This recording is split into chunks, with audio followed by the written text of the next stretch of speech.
Hello, good morning or afternoon, everyone. Depends where you're connecting from the world. So this is the first of two sessions today on the future of clean electricity procurement and standards. Um, really excited to have you on today. We'll give it a minute or two to give people a chance to join the session, and then we will get started. One thing to note before we start, there's a Q&A function in the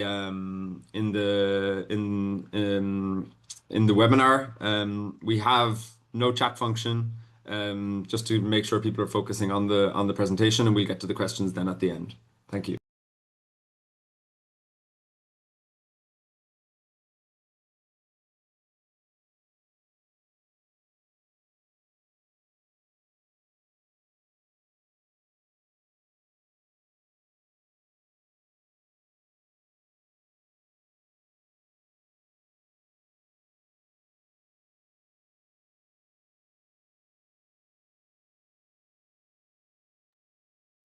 We'll get started there in just 1 minute. Still people are signing on.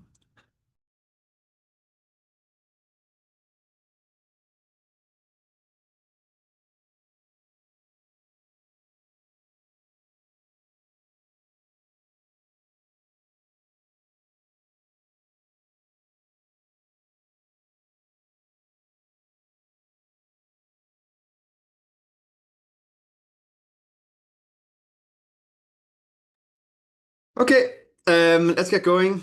We've quite a bit to get through. So welcome everyone to this session. Um, um, on the future of clean electricity procurement.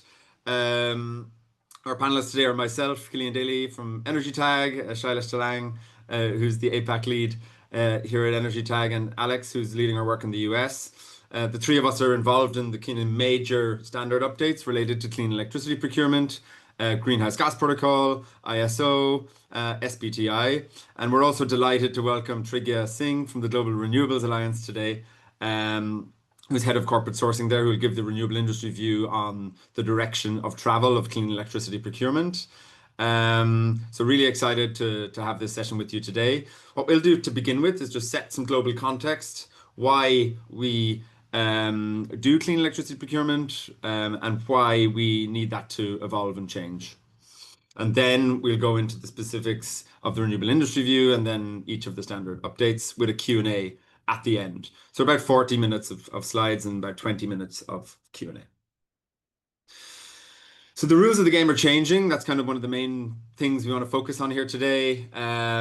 Greenhouse Gas Protocol, which many of you will know about. It's basically used by all companies doing their carbon accounting. So this is really the leading standard for electricity carbon accounting. That's been reviewed with a timeline of 2027.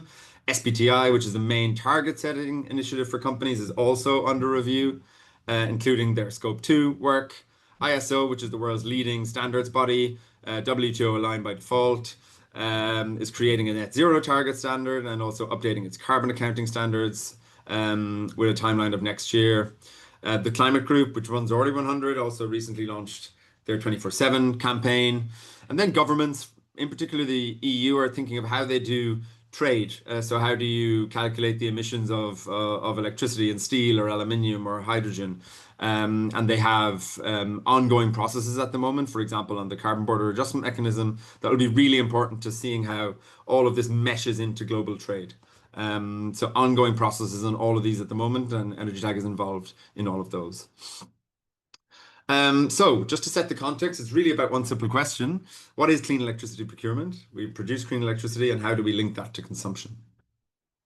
So today we tend to do that in quite a broad way. We have annual accounting, which allows solar to be claimed at night or wind to be claimed from months after it was actually generated. And we want to move to something more granular and something more realistic. So that's this hourly accounting. So that also incentivizes the batteries we need to really make the sun shine at night. We have locational matching. That is not deliverable today, so we often match clean electricity procurement across really large boundaries.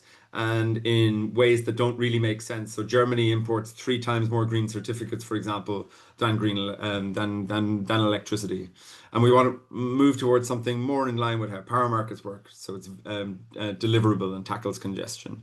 And finally, we don't really do fair allocation of existing clean energy resources. So we can have some resource shuffling where companies are claiming to be powered completely by old clean energy assets that are due or have been paid for by others. And today's rules have definitely got things started, which has been great. Companies are buying green energy and clean energy. However, as we see here on the left, so many of the leading buyers of PPAs, for example, they've already been 100% renewable for a number of years already. So they will continue to procure to just meet their demand growth, but that obviously limits what they will do in the future. And it's also not really a realistic representation of where they're really at being 100% renewable. Hardly any grids are at that today. So why are companies? And this is really to do with some of the rules that govern how these claims are made. Some companies are going towards hourly matching targets, but not so many yet. And data center operators, just to show here on the right, are some of the biggest procurers of green energy through PPAs. But that tends to be hyper-focused. So, for example, solar PPAs are very, very dominant, making over 90% of PPAs under development or announced in the US, for example. And we tend to have very high geographic concentration also. So Texas, for example, has made up about 40% of all PPA market in the United States. That will not get us to zero grids everywhere, clearly. The other aspect is that today's green energy procurement still tends to rely on unbundled certificates annually matched. That's the main way companies buy green energy today. Despite what you might understand the green energy market to mean, it still does mean often unbundled certificates that tend to be at very low prices. PPAs, while growing in capacity terms, of course, they do remain a relatively small share of overall procurement, about 1 in 4. So this is from RE 100 data. So we can even assume the market overall might be even more skewed towards this direction. And due to oversupply, the fact that you can buy solar at night, or you can buy Norwegian hydro in Spain, we have too much supply of certificates, leading to prices that are too low. And this reduces also incentives for higher integrity sourcing. And hourly and local matching, this kind of direction of travel that we support and advocate, is nothing new. That's how the power markets work and how they've always worked in most of the world. So this is nothing radical, nothing new. It's actually bringing accounting back more in line with the basics of the grid. You can't run a power market with annual matching. You can't call your power supplier and ask them to supply you solar power at 3 o'clock in the morning. That's not possible. So why is it possible in the carbon accounting world? We need to bring these worlds closer together. Interestingly, Europe's system operators, so ENSO-E, so that's 40 transmission system operators, they put out a paper a couple of years back actually calling for this exact change in the European green energy market or the guarantee of origin system. So this is also what the system experts think. One other thing that is important to clarify is that hourly matching is not the same thing as a 24/7 carbon-free energy matching, right? 24/7 is really fully round the clock. Hourly matching is how we track that journey to 24/7. So it's a mountain. In some parts of the world, it's still very expensive to get to 24/7 and not quite possible yet today. But at least getting to 60, 70, 80, you still also bring a lot of benefits to the system and to your own procurement, more transparency about where you're at without necessarily being 24/7. So we need to be more transparent than we are being today and saying we're 100% renewable when the job is not quite done. And there's lots of benefits to this hourly approach and this granular accounting approach that I've just kind of talked about. So leading institutions from all over the world have done studies in Europe, in Asia, in North America, showing that this approach leads to greater system decarbonization. It incentivizes flexibility and storage, crucial. Today, they are almost totally ignored in clean energy markets, and that's something we need to change. There's higher system cost savings. There's better hedging for consumers. So if they have a PPA that's covering those nighttime hours with batteries, for example, that's protecting them against more expensive hours in electricity markets. And also the results that these studies find are globally consistent. Hourly matching brings better system value. This is actually a really, really important point and something we found in particular in the studies for Asia Pacific region. Hourly matching, so this is from an IEA study, high levels, 90% here, for example, or 100%. It actually brings much more value to the electricity system than having a fully annually matching target. That's because it's bringing more technologies online, solar plus batteries plus wind. It's causing less unnecessary ramping of existing assets. And ultimately, this leads to lower costs for the grid, operational savings for the grid. And that ultimately means lower costs for other consumers and less inflation of electricity prices because of this strategy. And that's really, really important, especially in places where there's equity concerns about electricity prices.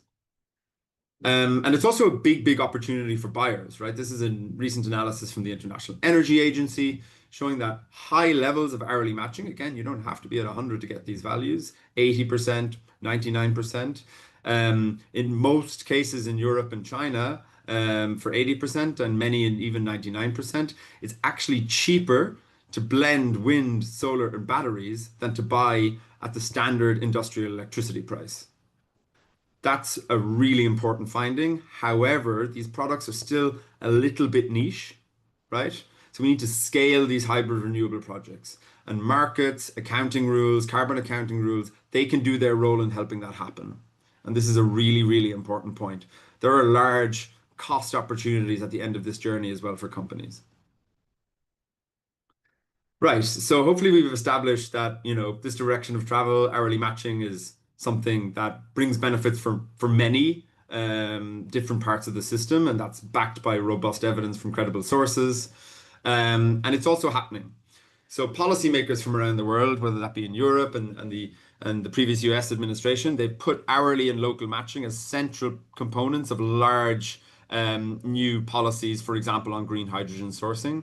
And this is really, really important, right? This is not something that's the idea of one or two companies. This is large, credible governmental institutions saying this is the way to go. And that's something that's really important to keep in mind. There's a lot of regulatory precedent for this direction of travel we're seeing in carbon accounting standards. And it's also happening, right? So this is just EnergyTag on our website. You can check all of these out. We track case studies happening all over the world, showing that this hourly matching is possible. It's happening. There's lots of different companies from different sectors actually demonstrating that this can happen globally. Just a couple of examples, right? Just to go into a little bit more detail. So one of the large electricity suppliers in Turkey offers this to their customers. So this is something not just happening in Denmark or the US, like some might say, it's actually happening all over the world, right? Like with the right tools, this data can be made available.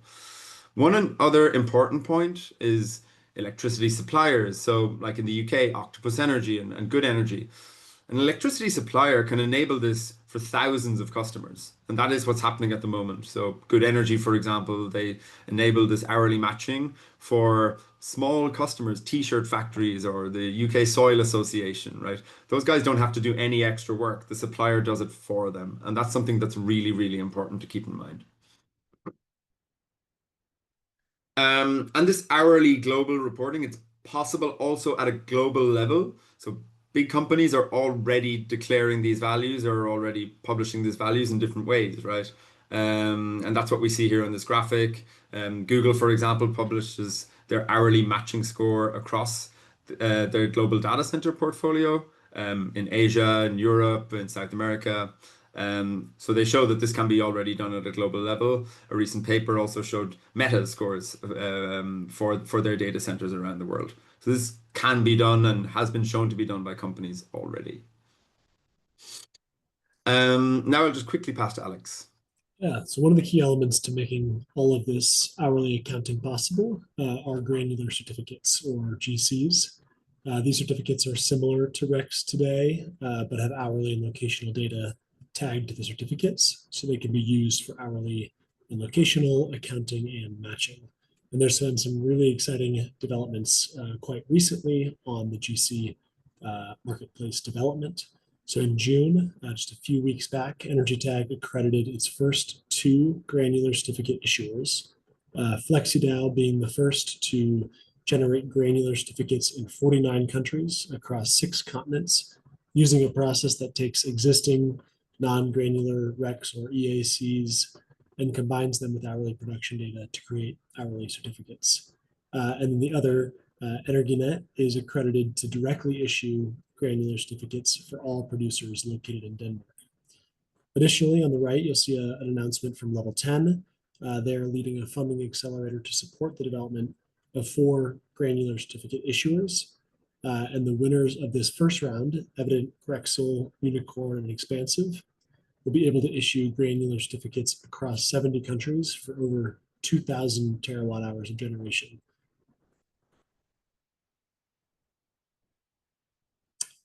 On the US side,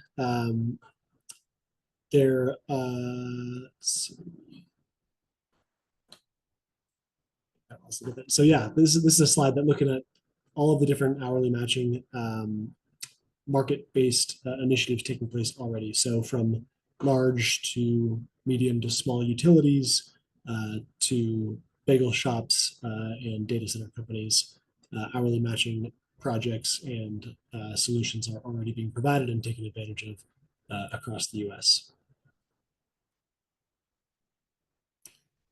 And then despite some current US federal political headwinds, there's still movement and traction on hourly tracking and matching policies around the country. So California has passed and will be implementing an hourly power source disclosure program. Minnesota is, as of this week, considering hourly reporting and planning under their ambitious carbon-free standard policy. Texas is considering a proposal to issue hourly certificates. And the 3 pillars of hourly and locational matching, plus new carbon-free electricity to claim the clean hydrogen tax credit, are still in place at the federal level. So there are certainly difficulties ahead on some areas of the clean energy transition, but this idea and the hourly accounting and tracking piece of the puzzle is still moving forward.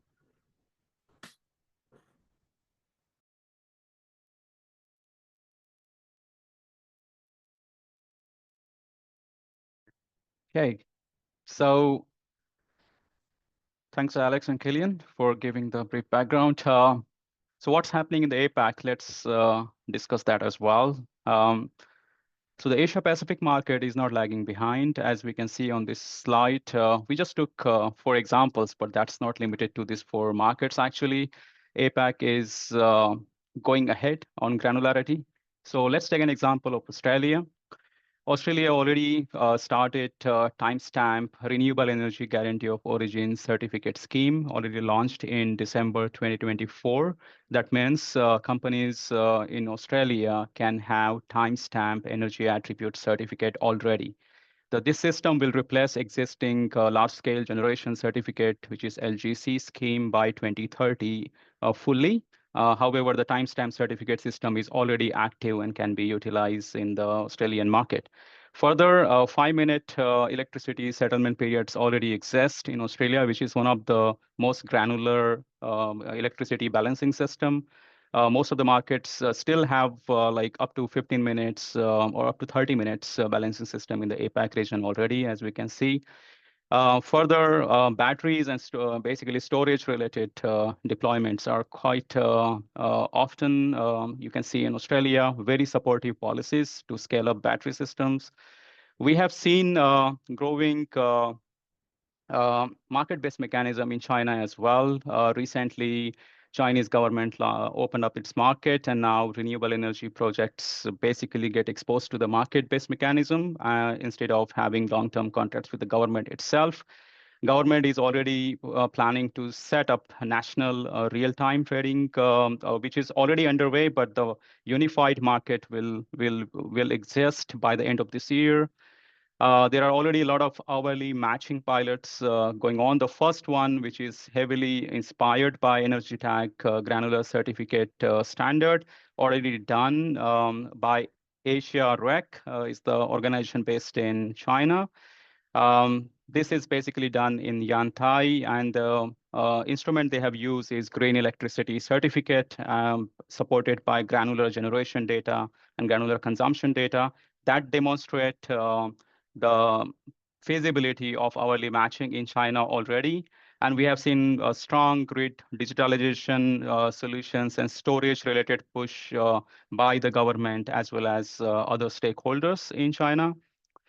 India is also not lagging behind. We have seen growing round-the-clock tenders backed with storage that will help a lot of PPAs to go already real time. Means India has open access mechanism which get access to the grid, and most of the PPAs are done using under this policy. This is moving to more granular in many states nowadays, and we have seen that push already. India already follow 15 minutes electricity settlement period and already have real-time or day-ahead market. Vietnam, we have seen 30 minutes full market price already. This already exists in the market in Vietnam. Vietnam already launched direct power purchase agreement last year and improved this year as well. This policy will help corporations to do direct power purchase agreements, and the pricing mechanism is designed in such a way that it's exposed to granular pricing mechanism, which is 30 minutes pricing that shows the direction of travel in Vietnam, which is going to the granular accounting related direction already. And PDP-8, which is the policy in Vietnam, already giving a lot of focus on renewable energy storage and grid updates, upgrade for having more time-matched solutions in the market over there. So overall, this is moving to the direction where granular matching will become reality, and it's already happening in many of these markets. Now let's take an example of real case studies as well in the APAC markets. So the first one is in India. So what happens is government of India launched National Green Hydrogen Mission, and which basically require renewable electricity to power electrolyzers. So the company name AG Green already has AM Green already did round the clock power purchase agreement with renewable energy developer Gintari. They will set up like 2.4 gigawatt of wind and solar assets backed with 350 megawatt of storage in order to provide 24/7 power to the electrolyzers. And then this facility is export driven. So most of the green hydrogen will be exported to the European Union, where it is required under the policy by the European Union to have renewable electricity matched on hourly basis to produce green hydrogen already. There are other examples, such as in Australia, where Rio Tinto and Edify Energy signed agreement to provide 24/7 power backed by storage. So Rio Tinto is using solar plus battery solution already in Australia to power their aluminum smelters. That will cover like almost reduce almost 70% of their emissions from that facility. In China, we have seen the first pilot, as I explained on the previous slide. So this pilot basically demonstrated that hourly matching using existing robust mechanism in the form of green electricity certificate, GEC, is already possible. And basically, GEC can be used as an instrument backed by hourly generation and consumption data to make 24/7 or hourly match claims. We have also seen a pilot in Singapore where Go Net Zero and UBS did hourly matching pilot, which is basically using the solar plus battery solutions in Singapore. And this was a kind of first hourly REC pilot in the region. And it highlights like solar plus battery solution is quite possible to match the load on hourly basis. So these are some of the case studies which has already happened. But if you need more information, I would suggest to see EnergyTag website, where we have loads of other case studies from the market as well, which shows the feasibility. Thank you, Shailesh, and to everyone there for the introduction section. So now I'll pass over to Trigya from the Global Renewables Alliance. Thank Trigya. you, Killian. Thank you for having me. And thank you, Shailesh and Alex, for a very insightful presentation. Hello, everyone. I am Trigya Singh, the head of corporate sourcing for the Global Renewables Alliance. Now, for those who do not know what GRA, the Global Renewables Alliance is, we are the single unified voice for the 6 RE technologies globally. When I say globally, we really do represent the supply side of renewable energy across the map. We're made up of GWEC, which is wind, Global Solar Council, solar, all in the name, LDES, GH2, IHA, and IGA. And together we work, well, at least my work is a lot to do with working with the demand side of the generation and then trying to match the demand with supply. If you go to the next slide, I'll sort of focus on what are we looking at GRA this year in 2025? What is the focus area? Clean procurement is a massive area of focus for us in terms not just for the policy move or advocacy for that, but also in terms of the region, and APAC region, like Shailesh mentioned. There is a lot of movement happening in terms of corporate procurement. Overall, if you see the pie, 62.2 gigawatts, and probably it's a little bit more of power purchase agreements, something Killian touched upon in his presentation, talked about, have been signed in so far, and that's a 35% jump from last year. Just pause and think about the numbers here. PPAs, of course, not as enough as we want, because that will enable more clean renewable energy onto the grid, would do so much more, and especially in the APAC region, which is such a powerhouse. A big supply chain pie lies in the APAC region, and that is why this conversation that we're having today is so important. Um, I'll dive a little bit more into the policies from the supply side point of view, but technologies that help generation or enhance grid storage so that there is more prioritization of RE on the grid versus fossil fuel or gas, and of course advanced forecasting, which goes back to data, will help everybody ensure a stable power delivery despite variability of the technology. The era of unified one size fits all PPA is absolutely gone. The market that we're looking at now, and we do sort of cover a global coverage from Latin America to APAC, markets now need tailored products. And a lot of these conversations we're trying to have together with you, with EnergyTag, were amazing at what they do, but also with multilaterals at the COP level. And we are taking this conversation to that point. If you go to the next slide, we'll talk about more on, from a supply side point of view, what do you think, or what we think are the benefits of 24/7 carbon-free energy?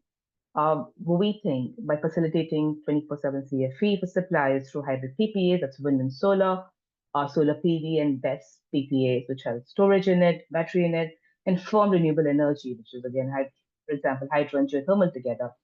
Long duration energy storage solutions, or LDES solutions, can actually impact massive accountability and transparency technologies that help in tracking energy consumption.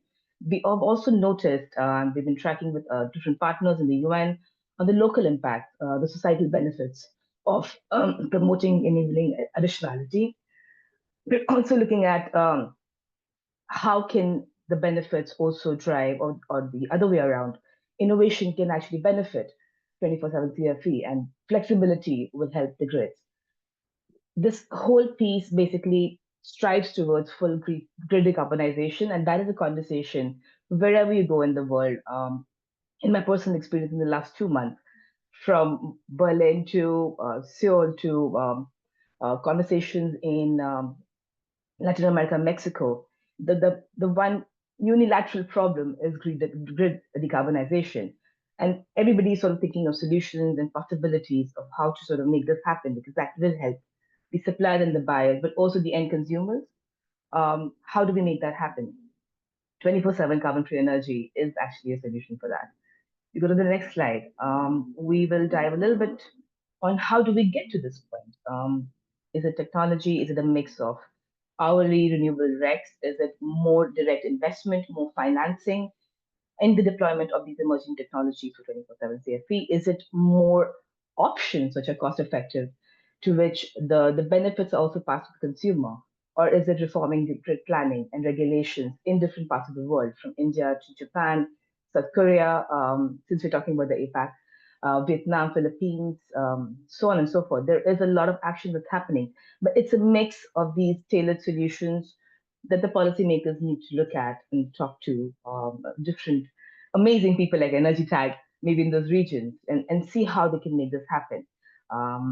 And this is a study we did together with Bloomberg last year. A lot of the work that we're doing now is based on the study that you see on your screen.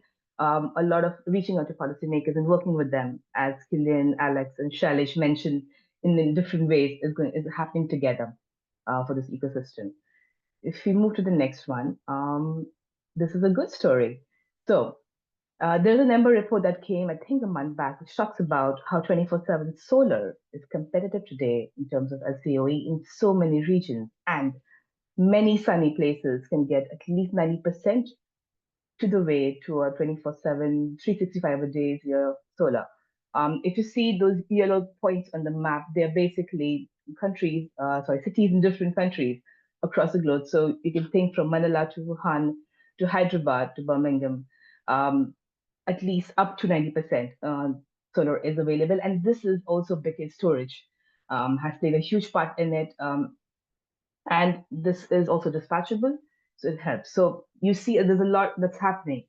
A lot more needs to happen. So we need to move also beyond storage and a typical wind conversation. All the other technologies need to come together, do a bit more.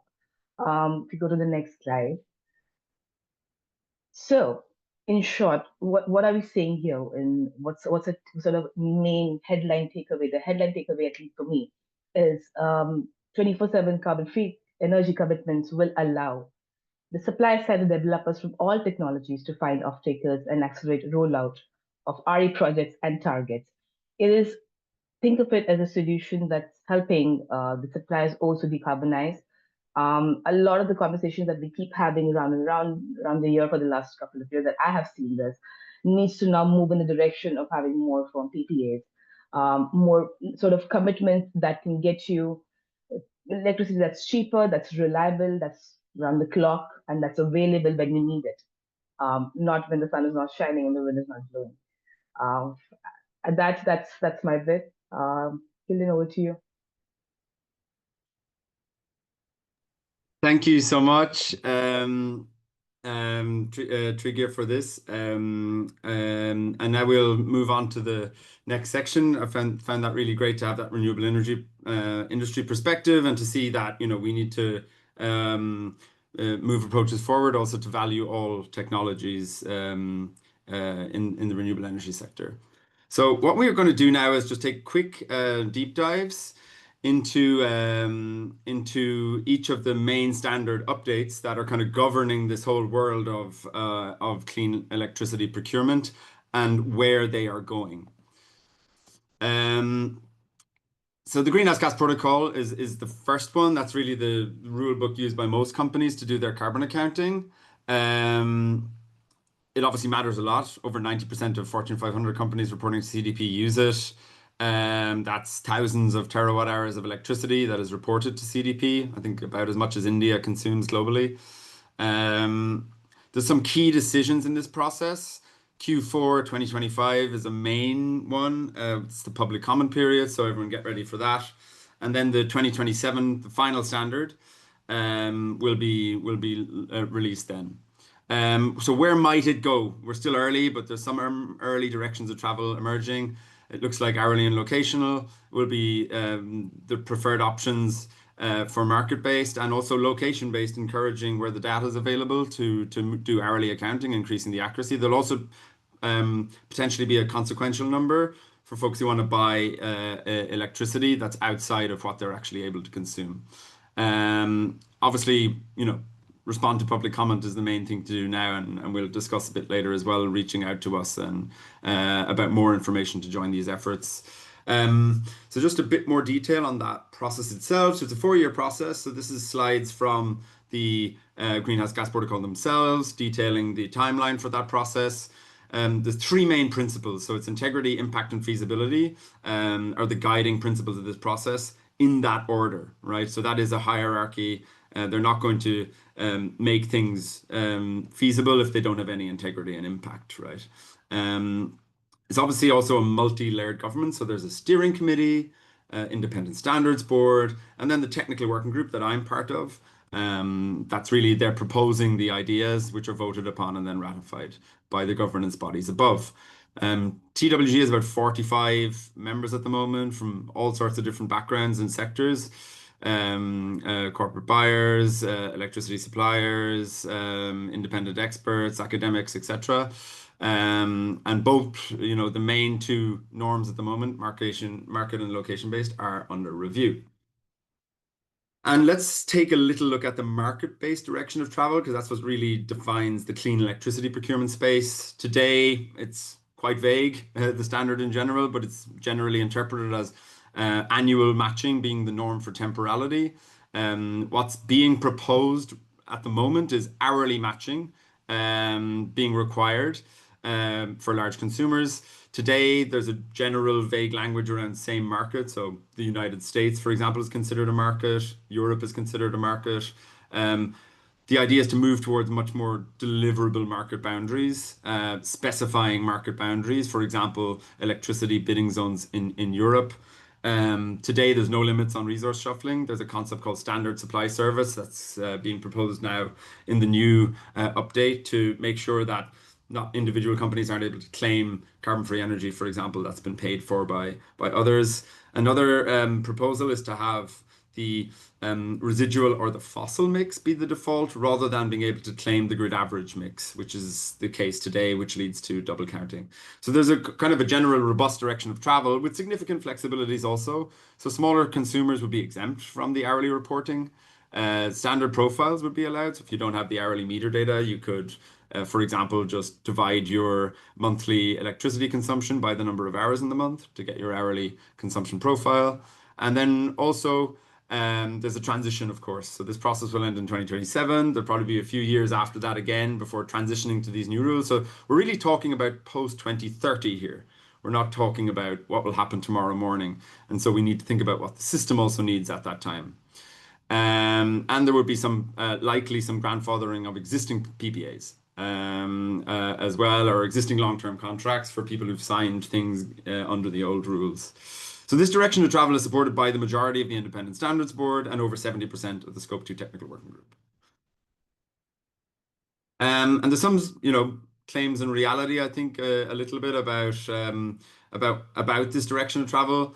Some people say that everyone's going to be forced to do 24/7 matching. That's obviously not true. The GHGP can't force anyone to do anything. It's an accounting standard. It's not forcing targets on anyone. Hourly matching is unrealistic. That's how power markets work. So we've been doing that for many, many years across many thousands of terawatt hours. So this is nothing new. It's just a kind of a strange thing that happens in carbon accounting that we do annual matching. Forcing SMEs to do hourly matching is unfair. The proposal doesn't force that. Most SMEs would be exempt. Small, medium enterprises would not have to do the hourly accounting. And also solutions are scaling, right, for SMEs that do want to do it, as we saw previously. This will kill the market for renewables. It's something we also hear sometimes. As we've seen before, most of the renewable energy market is annually matched on bundled certificates. And so it would actually tackle some of these more low quality claims that we have today and drive investments in all technologies. So storage makes up 2% of PPAs in Europe. So this is not okay. We need to change things and incentivize more storage, for example, to get all of the technologies we need for round-the-clock decarbonization and consumer hedging, and also incentivize the types of PPAs that are ultimately going to hedge consumers' consumption when and where they actually consume, because that's how hedging works. This will be harder to be zero emissions. That is probably true, but real decarbonization is hard. And so it's better to be transparent about progress rather than saying we're already at zero and the job is done in kind of 2025, when in fact we still have a long way to go, unfortunately, before we decarbonize global grids. So that's the GHGP update and the direction of travel there, which is definitely in line with what, overall, it's not perfect, but it's overall in line with what we think the evidence points to and the feasibility aspects points to also. I'll now quickly pass to Alex, who's our representative on the SBTi Scope 2 technical working group. Thanks, Killian. So I'll jump into the updates around the Science-Based Targets Initiative process, which has been going on for a couple months now, so a little newer than the Greenhouse Gas Protocol. So SBTi is a standard accrediting scientifically backed net zero aligned corporate decarbonization targets. Their recent corporate net zero standard draft was released and covers scopes 1 through 3, carbon removals, ongoing emissions beyond value chain mitigation, data quality, data assurance, and claims. This standard matters a ton because what we consider to be science-based net zero pathways has to be high integrity and it has to be accurate if we hope to ensure real decarbonization impact.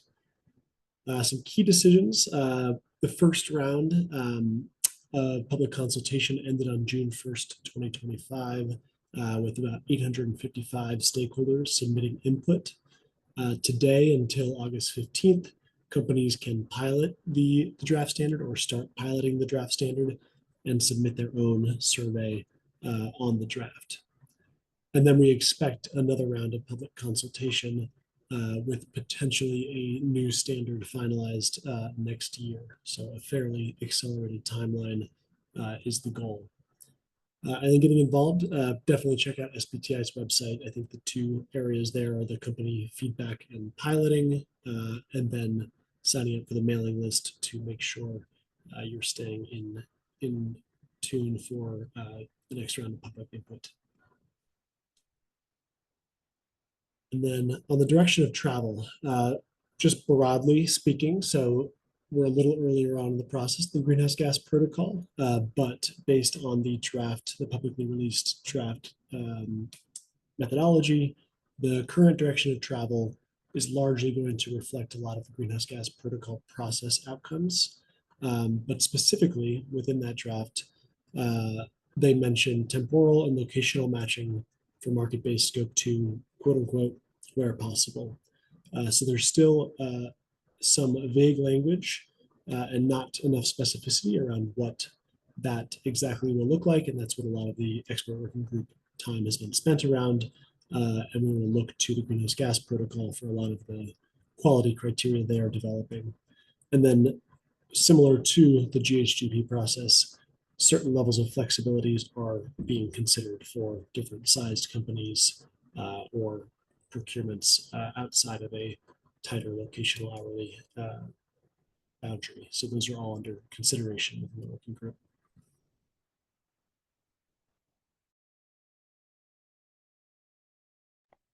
Thanks, Alex. Pass quickly to Shailesh, who'll give us an update on the ISO standards where he's involved and also the climate group's new 24/7 coalition. Yeah, thanks, Killian. So the first standard is ISO 14060. So just to give you the background, EnergyTag is part of Working Group 4 and Working Group 18, meant for ISO 14064 Part 1 and ISO 14060 standards, which are currently under development or revision. So the first standard is ISO 14060, which is a net zero standard. And the relevant working group for that is Working Group 18. So this standard basically provide guidance for net zero aligned organization and set the rules like how organizations can plan or set net zero targets and showed or demonstrate progress against those. This is a very important standard as well, because as we know, most of the net zero standards which companies are using are from Science-Based Targets Initiative, which Alex just covered. This standard will also help organizations to show or demonstrate progress against net zero goals. It enables science-aligned net zero target and enable progress tracking for that reason. So there are a lot of key decisions has been already made. This is the standard actually, which is currently under development. This is not a new standard. This is not existing standard. It's a new standard. And this project was approved in May 2024. Last year, we already got the working draft already, and the comment period recently closed in February 2025. So we expect the committee draft, which is basically from the ISO leadership team, by this month, and we will have the possibility to see the draft international standard by November this year, and the leadership team expect for the final publication for the standard next year, December 2026. How to get involved is if you are part of the national standard board from your respective country, you can join that and provide your inputs. So basically, in order to do that, you need to join working group 18. Or you can also join the group as an liaison organizations, kind of subject matter experts, similar to what EnergyTag represent on the ISO group as a liaison organization. So let's take a look at the next standard, which is ISO 14064. I'm sure most of you already know this standard because this is the most used standard after corporate GHG standard or GHG protocol for corporate greenhouse gas accounting and reporting. So basically, it sets the rule for carbon accounting for Scope 1, Scope 2, and Scope 3 emission categories. It is very widely used standard, especially in the APAC region, and provide a foundation for your greenhouse gas inventory and get it third-party audited as well. So this standard is currently under revision, and the project was approved last year. Currently, the working draft is not ready. The work is going on. A lot of ad hoc working groups have been formed as well, which basically guide the working group 4 to develop different sections of the standard. So we are currently, working. We are part of the ad hoc working group, ad hoc group as well, in addition to the working group 4. So the draft international standard, the plan is to have it by October 2026 next year, with aim to publish the standard in the following year, which is 2027. And similarly, as ISO 14060, if you are interested to involve, if you want to involve in this standard making process, you need to join working group 4 from the national standard board of your respective country, or as an liaison organization or subject matter expert on the standard. So now let's look into the collective direction of travel for both of these standards. So the first thing I want to highlight is ISO 14060 is a net zero standard, but the carbon accounting element of it is basically the standard ask user to use ISO 14064. So ISO 14064 is a normative reference for ISO 14060 for GHG accounting purpose. So location-based accounting is what we see, as a baseline for Scope 2 accounting, energy and direct emission.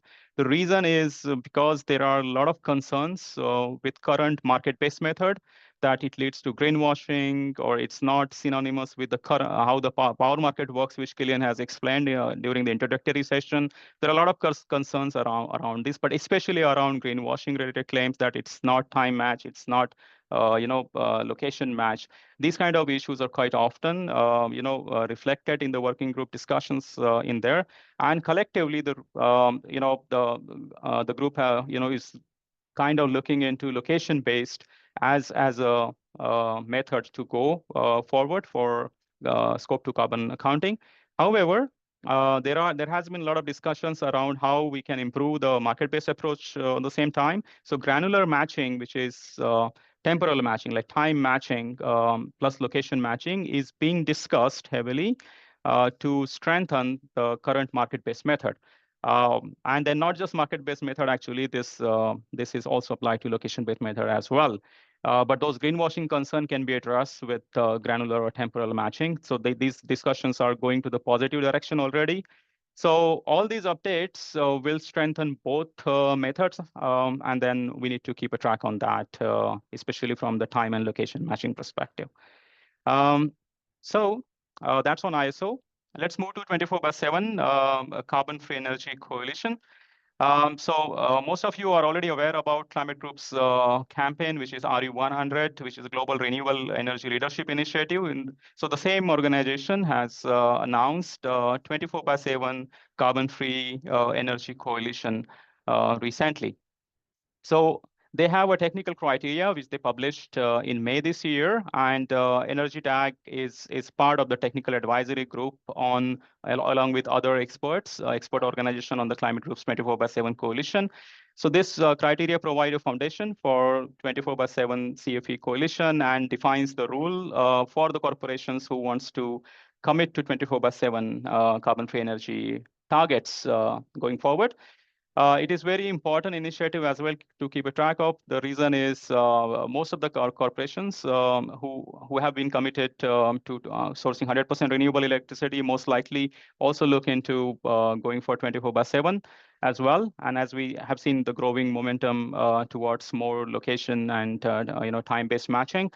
It's a global platform for corporations for 24/7 commitment, and is already backed by in the leading organizations such as Google, AstraZeneca, Shree Cement, and many more, representing all geographies like Europe, North America, as well as Asia Pacific region.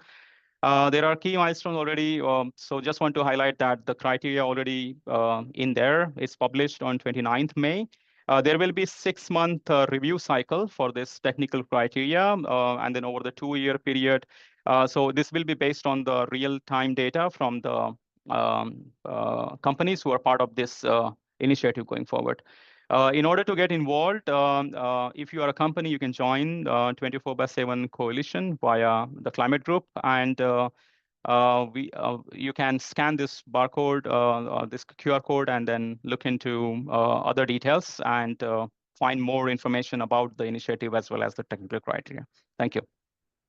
Very much, Shailesh, and to everyone who presented. So we hope you understand that the hourly locational matching is good for decarbonization, long run for consumers, and definitely for the system as well.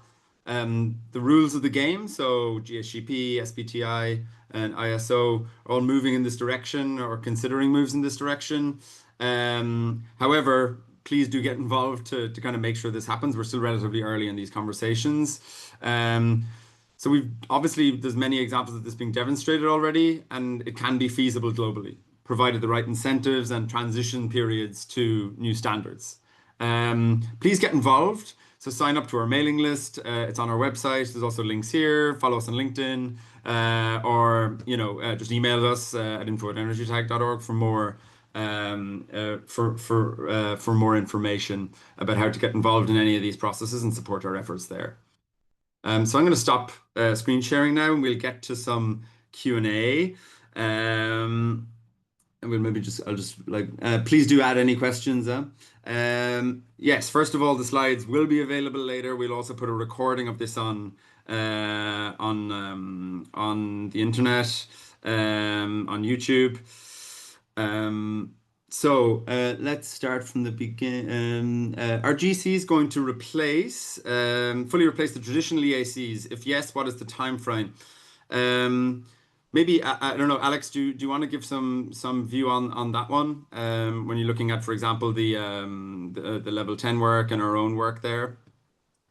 Yeah, I think it wouldn't be quite right to say they'll fully replace traditional EACs. I think GCs are, when we say a GC, a granular certificate, we sort of mean an EAC, an energy attribute certificate that has certain characteristics included, which importantly include temporal and locational information so that they can be used for regulatory policy, voluntary market, hourly locational matching and claims. So I think the system that exists today with EACs, that should be sort of the basis of understanding for where we might go. It's not necessarily a replacement, it's more of a refinement, sort of an additional piece of information for every certificate that allows for greater accuracy, claims, and hopefully compliance with any future regimes. So the time frame on that, I think, it's variable. It sort of depends on where you are, what market you exist in. But as I explained previously, FlexiDAO is one example of a company, and there are others that can take an existing EAC, so a certificate without hourly information, match that to production data, and then generate hourly based certificates across 49 countries around the world. So even if the market you exist in, you're operating in today, is not issuing you hourly certificates, there's a lot of services in which you can get granular data and certificates already. Thanks, Alex. I'm just looking at the question with some upvotes there. I'm not sure if I'm doing this in the right order, but so basically we have a question on how do you see the additionality concept fitting into the hourly matching concept? How to ensure that new capacity is brought to the grid on top of the fact that matching is required? It's a good question. We can actually share, there's a lot of research on this. So basically, fundamentally, I guess additionality and is about having meaningful price signals for new technologies, and also for long-term contracts to play a role in that. Clearly, today, if you have an option between buying a certificate from far away to cover your nighttime consumption, and that costs you 50 cents a megawatt hour, or actually investing in new batteries, then that unfortunately that choice is kind of easy sometimes, right? You just take the easy option, and that's a key finding of driving additionality, is making sure that when we actually do need additional clean energy, that the signal is crisp and clear for that.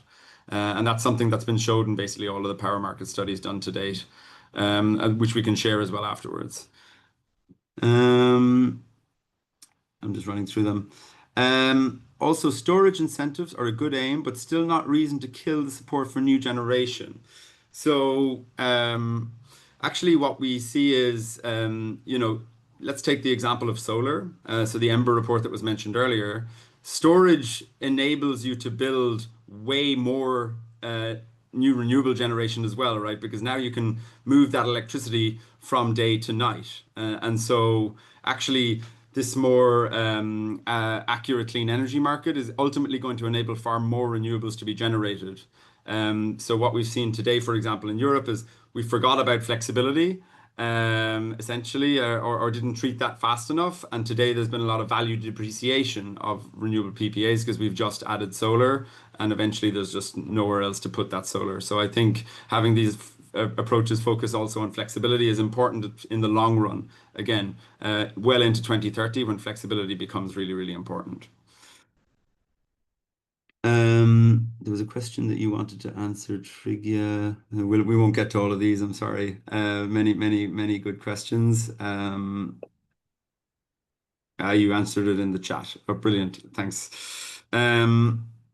So where can we go next? Are there buyers for the hourly product in Turkey? I can put you in touch with the company who developed that product. I don't have access to their sales volumes on that. Is hourly matching likely to be rolled out in all markets in the next greenhouse gas protocol change, or will it be limited to markets that have already reached a threshold percentage, as it has been shown to be more beneficial in higher percentage markets? So basically, the greenhouse gas protocol is a global standard. So as it's written right now, there's no specific exemptions based on percentage of renewables or anything like that, and that hasn't really been a part of the conversation at the moment. But again, I think the main kind of flexibility there is it would only really be for relatively large consumers, right? So this threshold that's being talked about, 5 or 10 gigawatt hours per year per region, actually that would mean that probably most individual companies would not do the hourly reporting, but the vast majority of consumption of companies would, right? And that's the main difference. Companies usually, no matter where they are, if they're very large consumers, will have access to hourly data because that's how they're anyway paying for their electricity. And so that, feasibility question is very different for a smaller company and a larger company in some cases.